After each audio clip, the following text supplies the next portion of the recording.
Hello and welcome to this second part of the Q&A. Before we get right into it, I want to thank everyone again for all the support I achieved during the last weeks. It really means a lot to me, and I think I wouldn't be here without you. But yeah, let's get right into it. The first question for today. Damo is asking, what held you back from starting earlier with VTC? Put limitless tours and BO3 with friends in a ratio for tournament prep. Oh, and bonus question, I take pressure, I spinner. So the main reason was the money, because I couldn't really afford traveling to the real life events, and I think playing VGC only online is a bit boring. So these in-person events are just so great, and this is what VGC is about. So I couldn't really afford going to these, but this year I could, and this year I also did so, and I didn't regret it at all.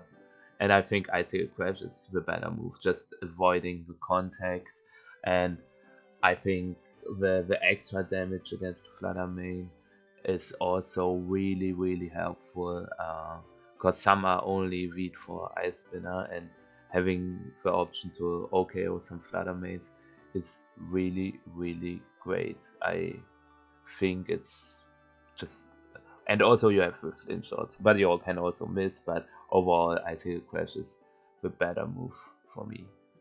Then Schlitzermon is asking, how exactly did Pokemon organize your trip to Japan? For example, did you have to find a hotel yourself, or was it all done by Pokemon? I had to do everything myself. I know that the top players in every continent, for example, the top 8 North American, and the top 16 European players get a travel award, but they still have to choose themselves to find a hotel. And yeah, I had to do everything myself. Nothing was done by Pokemon, but I didn't really mind at all. Alright, the next question, Juan Yanlu, Charles here. How do you feel about making top cut and then making to a final, and did you have a good time in Japan? As I said in my last video, Japan was so great. Everything about it was super good. Like the country or the cities I was in were super clean. Everything was smooth. No trains running late, and just the food, the people. Everything was just very nice and relaxing. And yeah, making Top Cut, I had to beat Shilgang Tang, and uh, I was really happy I could also meet Shilgang Tang, because um, I saw his games and I really wanted to play him once myself, and when I was able to, this was really funny that this was my Top Cut match, my win and in, and making it to a final. I still can't realize it that I made finals. But back then on Saturday, after I beat Federico Camporesi, also such a great person, seriously, um, I I couldn't realize it. I was really happy, but it didn't feel like I was in finals, and I still can't believe it. It's just so unreal. But yeah. Um, The next question is Loyla. How did you prepare for the grand final? Did you know the team sheet or anything beforehand, and did you use this knowledge? And tell us about the reaction of the family when you told them you want money in Bochum, you want to visit more regionals. Uh, Actually, I didn't prepare for the grand final at all. I knew the six he had, and some people told me the spreads a bit, but I was also a bit gaslighted, because I was told that this Amoongus was max for death, but it wasn't, so I made a bad play in game 2. But uh, I think it's totally my fault. I came back at the hotel at 1 a.m. from in the night from Saturday to Sunday, and had to be back in the venue at 11 a.m. So, and then next to me, Shohei always sit there, and so I couldn't really test myself. And this is something I regret a bit, because there was surely an opportunity to test, like on the train or in the hotel for a bit, but I didn't, because before day one started, I didn't play a single game for 2 weeks. So I thought not overthinking stuff is better for me. But yeah, that's how I lost the final. And yeah, my family is just very happy that I can can live my dream, and with my hobby I can go through the world, and also this year I can finally see more people again, and I can also uh, visit the world due to my hobby. It's just so amazing, and that's what they also think. They really want to support me, and I'm really, really glad that they support me in every way they can. Leonard is asking, I have no clue about VGC, but what 5 Pokemon do you look forward the most returning or being introduced with a new DLC? How, in what way will they impact the landscape of competitive VGC? Um, I don't know which Pokemon were announced besides like Milotic, Flygon, Whimsicott, all the starters, of course. Incineroar, let's go, let's get back Incineroar. No, please not. Um, but so it's a tough question for me, but I'm really looking forward to the new Mythicals as well. And the new Poltergeist form. It's probably like Wugtrio and Toadscool, another Pokemon, but with the same stats. Maybe something different. But yeah, that's what I look forward the most. The new Pokemon, older Pokemon returning. I don't really know much about them. Like I don't know which Pokemon exactly are returning, but I'm really happy that we get Piplup back, Oshawott, my boy, Chimchar, the boys I grew up with are finally back. So that's what I'm happy about. The next question is from Enlilius. Which Pokemon from your Worlds team did you like the most? I think it is Farigiraf. Farigiraf is so underrated, and it was just so much fun. As I said in my interview, it wasn't seen anywhere at all in Top Cut, as far as I know. I know that Wolf played it, for example, Markus Statter played it. Like, there were some known players who played Farigiraf, but I'm really happy I could have made finals with Farigiraf, because it was also such a good piece on my team. It survived a lot of attacks, and with the Rocky Helmet it was able to deal a lot of damage.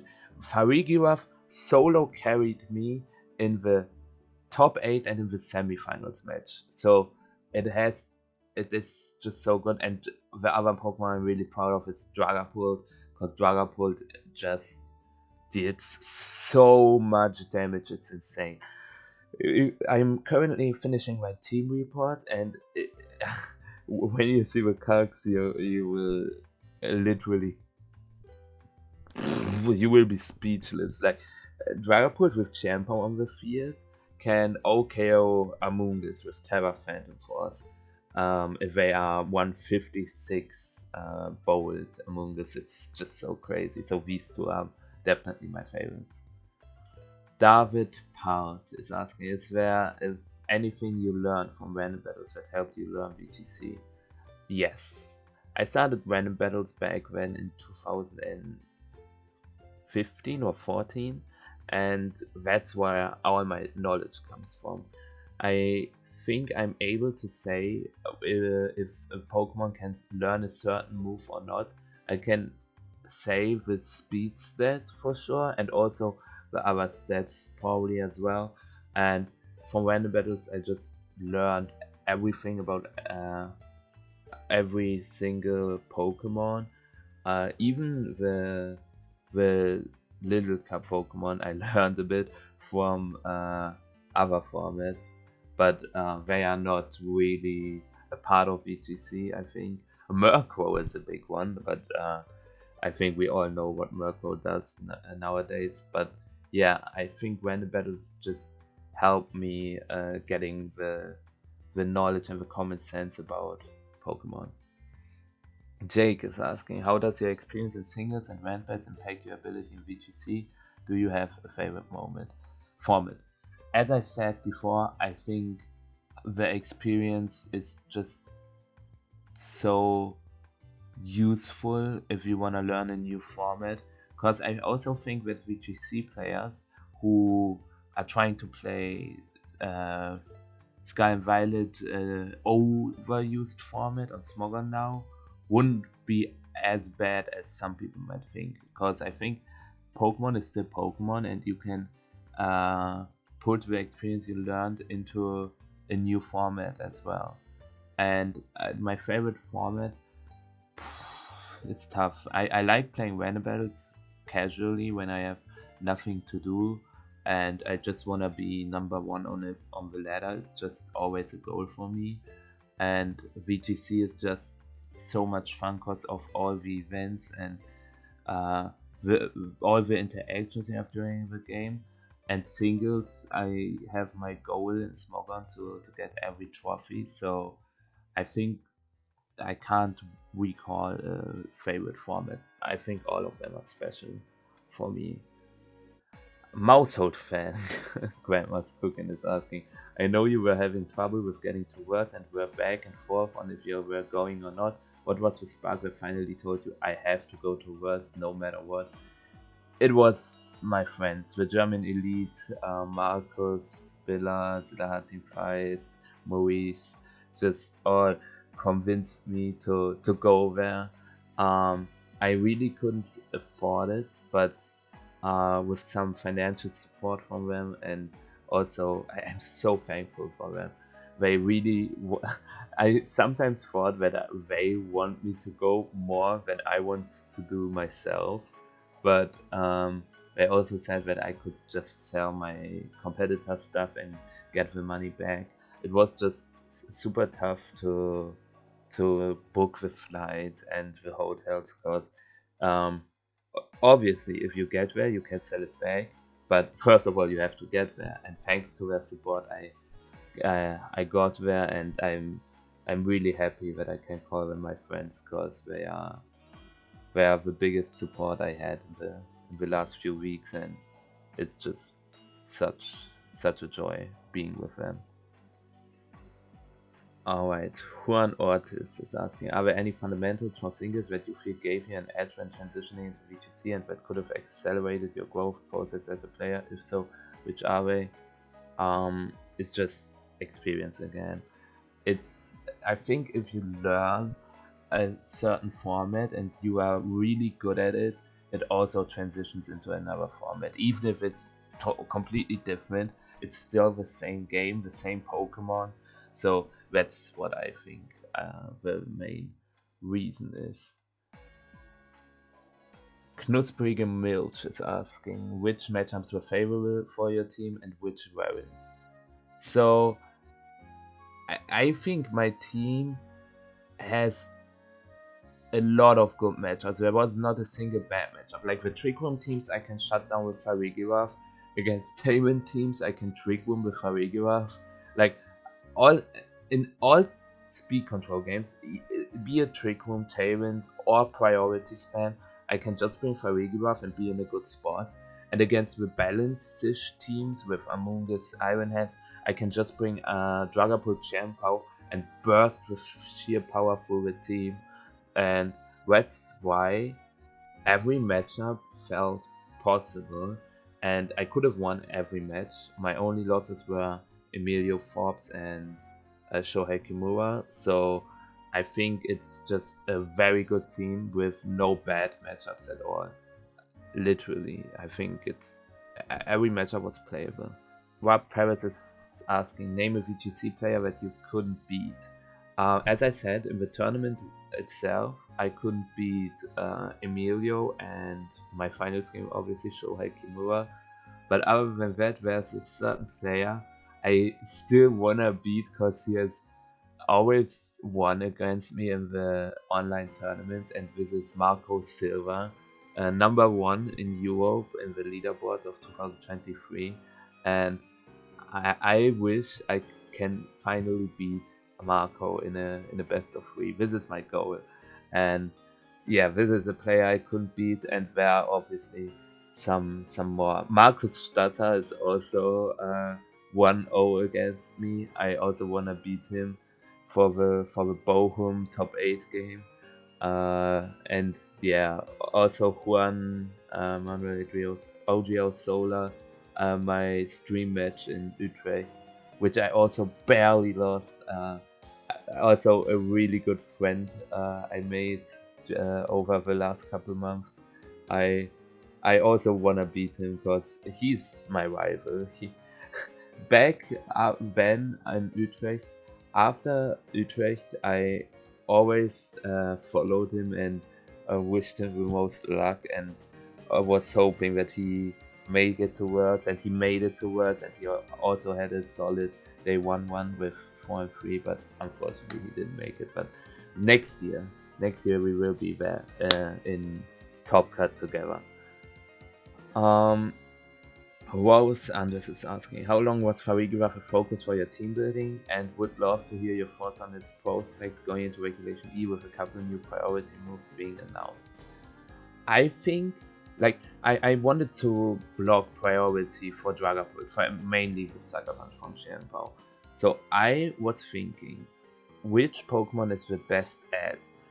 We have Bruxish, Serena, and Farigiraf, and I was thinking that Farigiraf is just the best choice because you can play Imprisoned Trick Room, and it has such a good bulk and also deals a lot of damage, and just has the best stats out of these three, so it was pretty clear that I will use Farigiraf. And I think into Regulation E, it depends on the power creep and what the actual rule set will be. Will they just add all the DLC Pokemon? What happens with these jungle Pokemon? Are they allowed? Are they mythicals? We need to know, so I can't say for now if it will be good, but if it is viable, I will probably use it again. Cypher's asking, what got you into joining VGC events? Advice for those aspiring to do so? Just meet people you really want to meet. I think everyone has someone who you know from Discord or just from the internet at all, and meeting the people you want to meet is just the main reason to go to VGC events. And this is also the reason why I only went to Bochum. I also just played more because I did well. If I wouldn't have made day 2 in Bochum, it would have been my only event. I wouldn't have attended like Utrecht or something else. And but still, it's just it's because of the money. But meeting with people there's no cost. Like, it is always worth the money meeting the people you want to meet. So that's the main reason I went to the VGC events. Turtwig Maple Leaves is asking, as a newer player, I've been lettering on Showdown and ranked for a few months now. How do I know if I'm ready for a tournament? I would say everyone is ready. Even without any games, you can still go to these events and just have the fun you can have. If the question is meant to be, how do I know if I'm good enough for a tournament? Because ready, you can always be ready, and if you are good enough, as long as you feel confident in your team and you know what you do against certain matchups, then you are good enough, in my opinion. There's not more into it than this. Max Upgrade is asking, how did the team come to exist? As Drapult and Farigiraf are really interesting choices, and are you coming back for more in VGC 2024? I will definitely play 2024. I will play in the German events in December and February, and Drapult and Farigiraf are just a good core. I explained already. Drapult just won NAIC, so I wanted to use it as well, and Farigiraf is just good to block priorities. Golden Jude is asking, do you know Billa or Markus Statter, favorite Pokemon?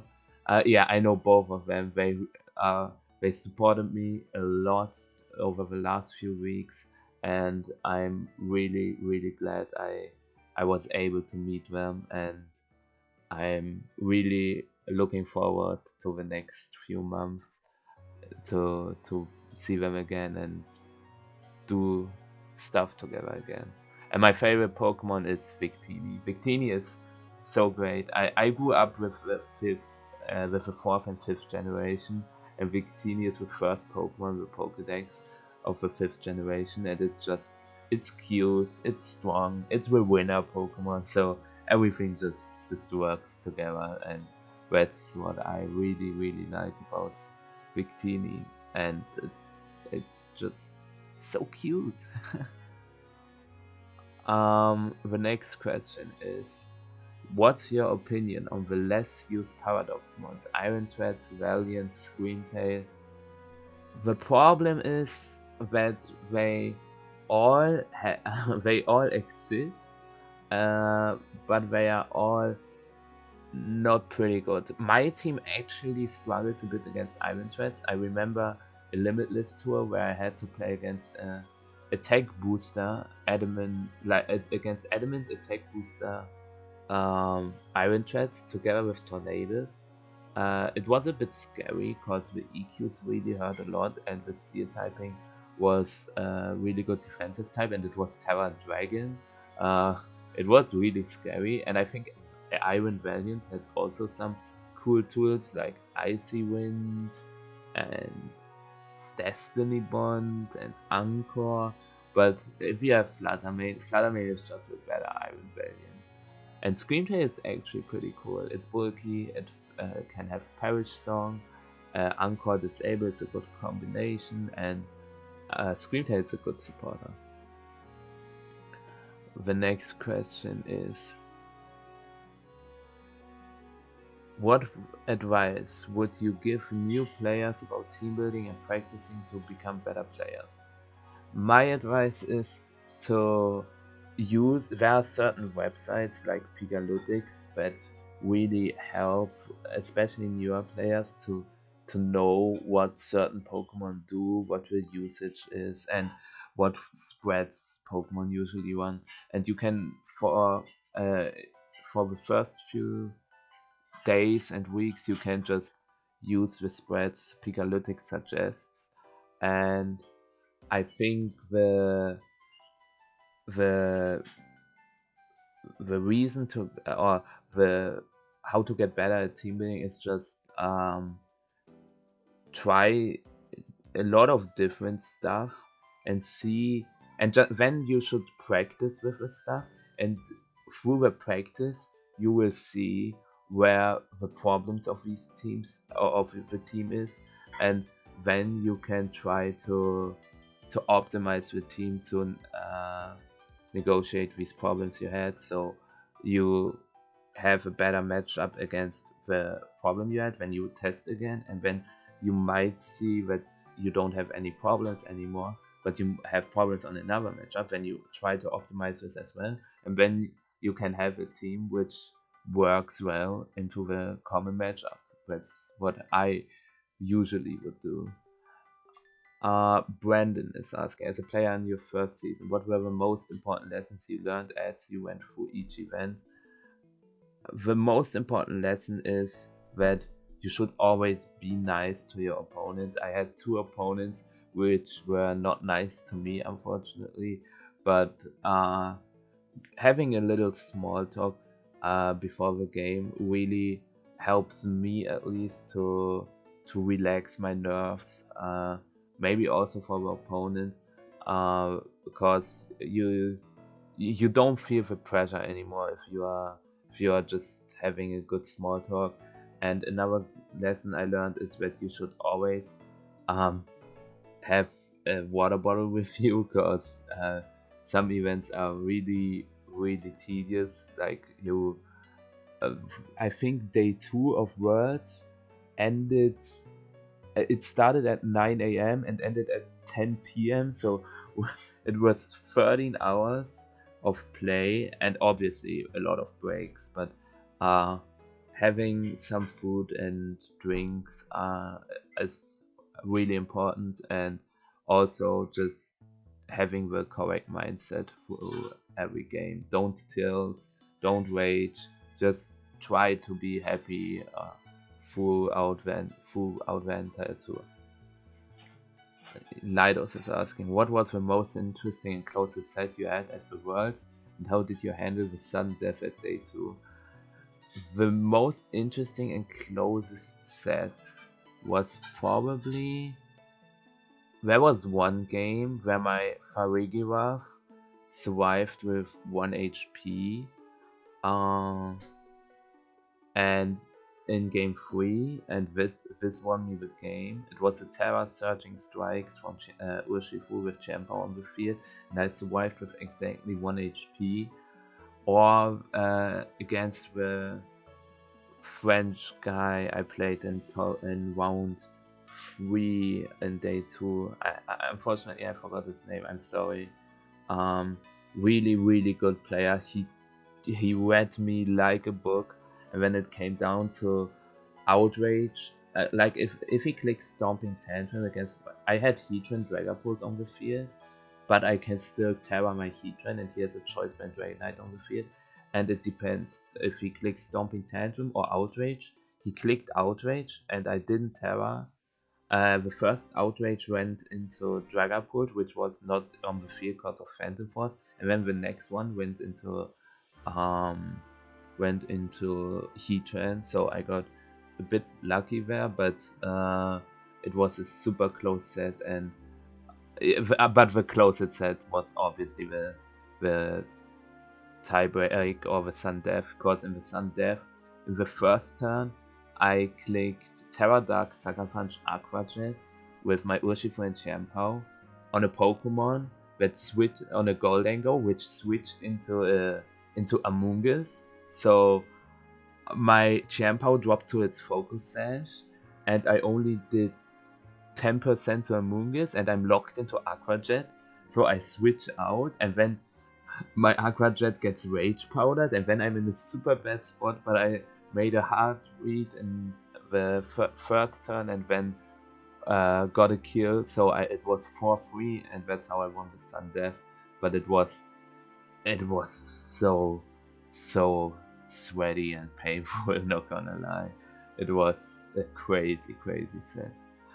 I think there's some footage on the stream, but I don't remember. But always when I think back about this series, it is just mind blowing, because we also had the disconnect and stuff. So yeah, just crazy. Carlos is asking, when did you start playing Pokemon Showdown? What tips would you give to inspiring Showdown VGC players? I started playing Showdown in 2014. I started playing draft leagues and random battles only, but I think what I would inspire people is just try the game out and learn certain stuff. And also, if you ladder, maybe try to ladder with friends, or try to make new contacts so you can have fun together, because this is what Pokemon is about. Not only VGC, also Showdown, Smogon. The interactions you have with people, the people that share the same hobby with you are always super great. So making new contacts is the thing you should try to do, and then ladder together, because these ladder sessions are always super fun, and I really recommend this to you. The next question is, what is your favorite thing to drink? That's actually pretty simple. It's water, not soda, just water. Fresh water is just you can always drink it. You can always have it with you, and it's just really really nice to have. If I want something a bit more sweet, I'm drinking iced tea because I always have it at home, and it's also good at hot days, and yeah, just good to have. Kenny C is asking, could you share your team? Yes, I'm currently finishing my team report for Limitless, not for Limitless, for Victory Road, and then it will be posted there with all my thoughts into the team, how I build it, uh, how you tackle certain matchups, the exact EV spreads. So stay tuned for that. The next question is, do you think you could beat a kangaroo in a fight? Um, I don't think so. I never uh, fought a kangaroo, but I think I would lose immediately. um, but it's a good question. How does one manage to get second at Worlds after 8 months of competing? Asking for a friend. Um, it's the experience I had from random battles, singles, small gun. It's true that I only played 8 months of VGC, but the experience had before you transitioned into VGC as well, and this is probably what helped me having such a deep one. The next question is, what do you think stops other single players from joining VGC? The money aspect, the travel aspect, the formats. Um, I think it's kind of all of them. Money, spending money to attend an event, especially if it's in a format you never played in, is always a bit risky, but it's still worth it in my opinion. Even I, I can't really tell because I'm not in the position to say even if you go 05 you will have a fun experience, because uh, that's probably not true. But I think just meeting the other people is it goes through the entire video, I know, but meeting other people is just the best thing ever about VGC. But yeah, the money aspect is definitely a thing. Also, the travel aspect. It's crazy that Italy has the biggest player base in Europe, besides not having any regionals. There are some special events, of course, but they have to travel more than other people, and still they have so many people that are also connected with each other. So that's really crazy. So I think the travel aspect is not a huge problem, and yeah, the formats, people like singles players or even players who are new to the VGC scene or who start with a VGC team should not have problems with changing formats, because this is just your question was especially single players. The singles players also have changing formats after every month, so I think the formats are also not that big of a problem. But yeah, the biggest problem is probably the money aspect. And the last question is from Ploppy14. What are your thoughts on Cloudsire? I had taken 6 from your Victory Road team and then replaced Heatran with Cloudsire and ended up getting my team featured on a Cybertron video. That's pretty cool that your team got featured. Um, Cloudsire is interesting actually, because Cloudsire is good against Fluttermane Chiyu, I think, because of the high special defense, but it deals no damage. It is very slow. I, it can set up toxic spikes and staff walks, but I think it's just not really good, unfortunately, because it's so slow. It deals no damage. It's passive, but it also doesn't have support moves like Helping Hand or Trick Room or something. So I'm not that high on Clodsire. Alright, that's it for the Q&A. I hope you enjoyed the second part as well. If you did, leave a thumbs up, and I hope to see you in the future in certain streams. I will stream my Limitless tour once if they are not too late. Like I won't stream at midnight even if I play the tour at midnight, because I will be very very tired, but I will try my best to give you content. I hope you are looking forward to it, and if you have any suggestions, any improvements I can make, leave them down in the comments, and then I hope to see you soon. Bye bye.